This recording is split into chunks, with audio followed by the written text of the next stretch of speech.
एकदम नए प्रत्याशियों को जिता के गढ़ों को हमने ध्वस्त किया है। एक गढ़ था रामगढ़, एक गढ़ था झुंझुनू, एक गढ़ था खिंवसर, एक गढ़ था देवली उनियारा, सब हमने ढहा दिए हैं। हम तो 84 का गढ़ भी ढा ले गए होते, बच गया कुछ होता। पर सचिन पायलट का गढ़ भी तो आप नहीं ढहा पाए और नहीं, मंथन किया ही होगा मैं आपने। इसको नहीं मानता हूँ कि देखिए हम नहीं जीते बात अलग है, लेकिन सचिन पायलट बुरी तरह हारे हैं, ये तो उनका दिल भी जानता होगा। आपने महसूस किया होगा कि इस चुनाव में हमने सत्ता का दुरुपयोग नहीं किया है। बहुत आरोप लगे हैं, लेकिन उसके बावजूद चाहे वो हनुमानगढ़ हनुमान बेनीवाल ने लगाए हो वो आरोप। हनुमान बेनीवाल तो कोई, आप भी जानते हैं क्या व्यक्तित्व है, हम भी जानते हैं क्या व्यक्तित्व है। खिंवसर के लोग ही नहीं बल्कि पूरे राजस्थान के लोग जानते हैं क्या व्यक्तित्व है। इसलिए उनके आरोपों पर मत जाइए, अपने दिल पर जाइए। एक आम कार्यकर्ता डीसी बैरवा, और वो कहते हैं कि डायरेक्ट करंट, डायरेक्ट कनेक्शन, मतलब वो चुनाव जीत जाए और किरोड़ी लाल मीणा जिनको राजनीति में एक लंबा अरसा हो गया है और उनके भाई चुनाव हार जाते, तो ये कहीं ना कहीं विचारणीय प्रश्न तो है ना। कार्यकर्ता बनाम खास कार्यकर्ता की लड़ाई नहीं थी। राजस्थान आप भी जानते हैं बहुत ही दो हिस्सों में बटा हुआ प्रांत है। एक तो वहाँ जातीय, मुझे कहना नहीं चाहिए, उनके आग्रह भी अपने बड़े प्रभावी होते हैं, और वहाँ भाजपा के और कांग्रेस के वोट भी एक निश्चित खेमे में बटे हुए हैं। वो एक आम कार्यकर्ता लगे या राष्ट्रीय अध्यक्ष लड़े, 7 सीटों में से 5 सीटें आपकी पार्टी जीतती है, लेकिन जो एक महत्वपूर्ण सीट है जिसकी भी आप बात कर रहे हैं, दौसा, आप वो हार जाते हैं और बहुत ज्यादा अंतर नहीं, 2300 वोट बहुत ज्यादा नहीं होते हैं। और किरोड़ी लाल मीणा हो या उनके भाई जगमोहन मीणा हो, बार बार ये आरोप लगा रहे हैं कि उनकी पार्टी में ही जयचंद है। देखिए हमारी पार्टी में जयचंद होते तो रामगढ़ की सीट जो हम 77,000 से हारे थे, हम 18,000 से जीतते कैसे। झुंझुनू की सीट जो शीशराम ओला के जमाने से उनका गढ़ मानी जाती थी, 55-56,000 से कांग्रेस का जीतने का इतिहास था, हम 44,000 से जीते कैसे होते।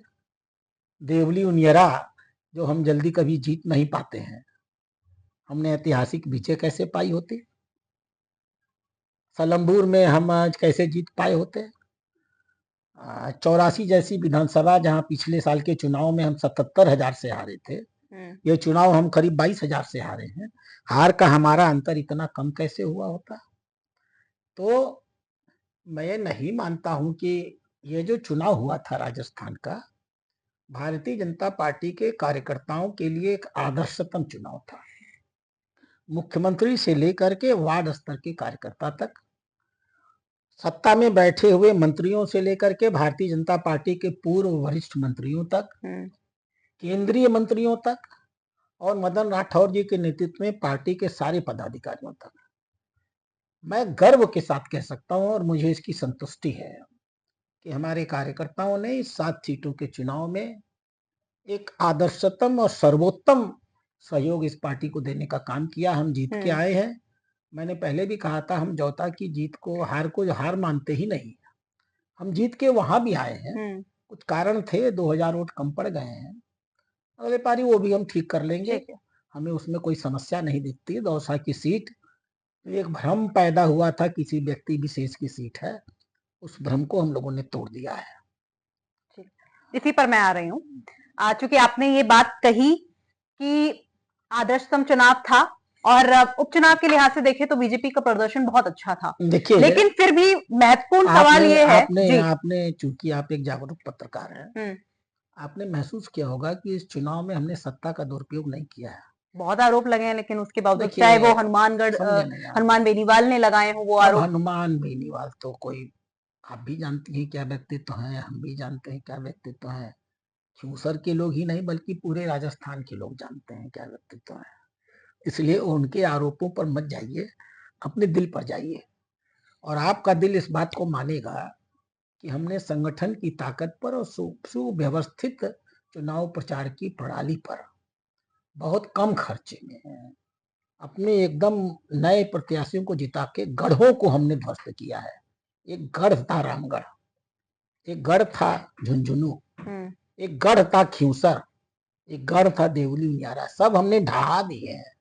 हम तो 84 का गढ़ भी ढा ले गए होते, बच गया कुछ वोटों पर से। सचिन पायलट का गढ़ भी तो आप नहीं ढहा पाए और मंथन नहीं, किया ही होगा मैं आपने। इसको नहीं मानता हूँ कि देखिए हम नहीं जीते बात अलग है, हम्म। लेकिन सचिन पायलट बुरी तरह हारे हैं, ये तो उनका दिल भी जानता होगा। वो अच्छी तरह जान रहे हैं कि बस हम हारते हारते बच ही गए। उनको तो भारतीय जनता पार्टी को धन्यवाद देना चाहिए कि 2000 से उनकी जीत हो गई। नहीं, लेकिन जीत तो जीत होती है, चाहे वो 1 वोट की हो या फिर मैं तो 2000 आपसे वोट की हो। मैं तो आपसे कह ही रहा हूँ हम्म।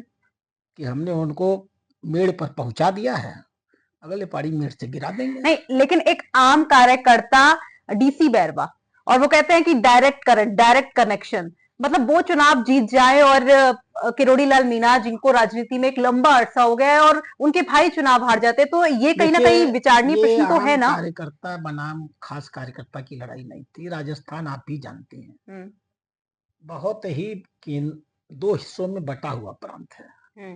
एक तो वहाँ जातीय, मुझे कहना नहीं चाहिए, उनके आग्रह भी अपने बड़े प्रभावी होते हैं, और वहाँ भाजपा के और कांग्रेस के वोट भी एक निश्चित खेमे में बटे हुए हैं।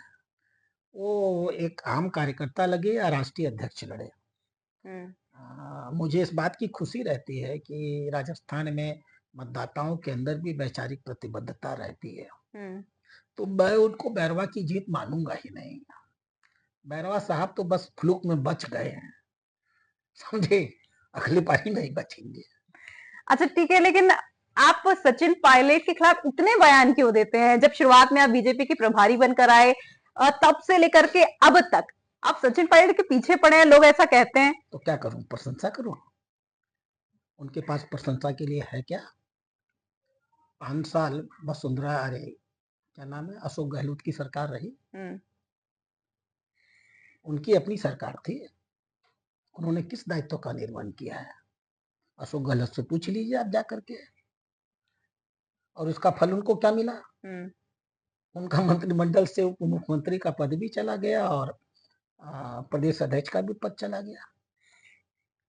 वो चारों ओर अपना एक माहौल बनाते हैं। पूरे राजस्थान में कहीं और दिखे क्या?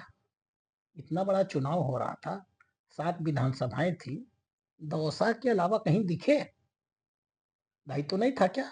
दायित्व था, तभी तो देश भर में सभाएं कर रहे थे, और जहां भी अपनी जाते हैं वहां पर भीड़ तो इकट्ठी हो ही अपनी जाती है। मैंने तो आपसे पहले ही कहा, भीड़ इकट्ठी नहीं होती, भीड़ वो लेकर जाते हैं।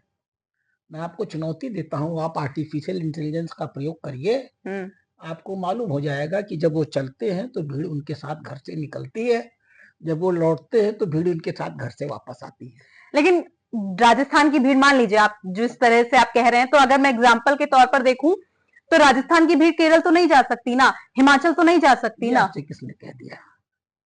किसी को पैदल चल के जाना है क्या? हम अगर सिस्टम मुहैया करा रहे हैं तो लोग चलेंगे। ये राजनीति का एक अजीब तौर तरीका हो गया है। मैं आपको बताऊं, मैं गोरखपुर का विधायक था, 2003 की बात कर रहा हूँ। एक रेलवे मजदूर संघ के कार्यकर्ताओं कार्यक्रम में गया, वो लोडर्स का जो सामान कुली उठाते हैं ना, फर्टिलाइजर कारपोरेशन, उनके कार्यक्रम में। उनका राष्ट्रीय अध्यक्ष बंगाल से आया हुआ था, सांसद था। जब वो आया तो एक बड़ा बक्सा उसके साथ था, तो मेरे को ये पहली बार लगा कि ये बड़ा बक्सा लेके क्या आ रहा है। तो मैंने देखा कि जब वो मंच पर बैठ गया और मंच पे सम्मान कार्यक्रम शुरू हुआ, तो बक्सा खोला गया, वो माला से भरा हुआ था, करीब करीब 200 मालाएं रही होंगी। वो 200 मालाएं उसको पहनाई गई। जब तक कार्यक्रम खत्म हुआ, वो सारी मालाएं वापस बक्से में चली गई और उसके साथ अगली जगह चली गई। लोग अपने साथ माला लेकर के जाते हैं और आप भीड़ की बात कर रही हैं। ये मेरी आंख का देखा हुआ है। इस चुनाव में बहुत सारी चीजें हुई और कई उदाहरण तो आपने भी दिए। हनुमान बेनीवाल की एक भी सीट अब राजस्थान में बची नहीं है, बस अब वो अपनी पार्टी के अकेले सांसद बचे हैं। देखिए, माननीय हनुमान बेनीवाल जी सांसद हैं और मैं भी एक सांसद हूँ, और चुनाव का युद्ध का दौर खत्म हो गया है, इसलिए मेरे लिए वो अब एक माननीय सांसद हैं। जब दोबारा युद्ध चलेगा तो दोबारा शस्त्र चलाए जाएंगे। शस्त्र आपने चलाया ना, उपचुनाव के परिणाम के बाद आपने बयान दिया, उनको चूहा बताया। गलतफहमी है आपकी। परिणाम के बाद नहीं कहा था। जब मैं पहले दिन चुनाव प्रचार में संगठन की बैठक में गया था बूथ अध्यक्षों की, तो मैंने बूथ अध्यक्षों की बैठक में पुनर्मुस्को भव की कहानी सुनाई थी। आपने कहानी सुनी है? सुनाइए, हमारे दर्शकों को भी बताइए। एक साधु जी थे, तो जंगल में रहते थे, तो जंगल के जानवर भी आते जाते थे।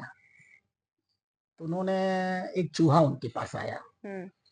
चूहे ने कहा कि गुरुजी और सब तो ठीक है, बड़ा आनंद है आपके आशीर्वाद में, लेकिन बिल्ली हमको बड़ी परेशान करती है। तो साधु ने पूछा क्या करें? कहा हमको बिल्ली बना दीजिए। तो साधु जी ने उसको बिल्ली बना दिया। कुछ दिन बाद वो बिल्ली फिर बन के चूहा फिर आया। कहा क्या परेशानी है? तो बिल्ली हो तुम? लोमड़ी हमको बड़ा परेशान करती है। तो कहा क्या करें? तो कहा हमको लोमड़ी बना दीजिए। कुछ दिन बाद लोमड़ी फिर वापस आई, था तो चूहा ही, अंदर से तो कमजोर डरा हुआ। कहा हुजूर और सब तो ठीक है गुरुजी, लेकिन ये शेर हमको बहुत डराता है। तो साधु ने पूछा क्या करे? कहा हमको शेर बना दीजिए। तो उस चूहे को साधु जी ने अपनी मूर्खता में शेर बना दिया। जब शेर बना दिया तो शेर ने पहला काम किया, साधु जी के ऊपर झपट गया। साधु ने अपने कमंडल से पानी निकाला और फूंक के मारा और कहा पुनर्मुस्को भवा, जा तू शेर से पुनः चूहा बन जा। ये कहानी मैंने शुरू की थी जब पहली बार मैं खिवसर गया। अपने बूथ अध्यक्ष के कार्यकर्ताओं के साथ मैंने बैठक किया और मैंने कहा देखो, याद रखो, माननीय हनुमान बेनीवाल जी भारतीय जनता पार्टी के समर्थन से ही धीमे धीमे बढ़ते बढ़ते इतने बड़े नेता हो गए। तुम लोगों ने साधु वृत्ति के नाते एक छोटे से व्यक्ति को शेर बना दिया, अब तुम्ही को खा रहा है। इसलिए समझ में समय आ गया है कि तुम उनको वापस चूहा बना दो। पूरे चुनाव में कार्यकर्ता उत्साहित रहे और यही नारा लगाते थे, शेर को चूहा बनाना है, शेर को चूहा बनाना है। मैंने वही बात बाद में कह दी थी। अब चूंकि उस समय मीडिया थी, उसने ले लिया, जिस कार्यक्रम में मैं था उसमें नहीं लिया। तो शेर को चूहा बनाना एक कहानी, एक कथा है, इसका किसी से कोई संबंध नहीं है और वर्तमान में चुनाव हो भी नहीं रहा है। इसलिए मेरे माननीय सांसद हैं और एक सांसद के रूप में मैं उनका बहुत सम्मान करता हूं। तो ये थे हमारे साथ राजस्थान बीजेपी के प्रभारी डॉक्टर राधा मोहन अग्रवाल, जिन्होंने हर सवाल का बेबाकी से जवाब दिया। आपका इस इंटरव्यू को लेकर क्या कुछ कहना है? कमेंट बॉक्स में हमें अपनी राय बता सकते हैं। मैं राजस्थान तक के लिए आज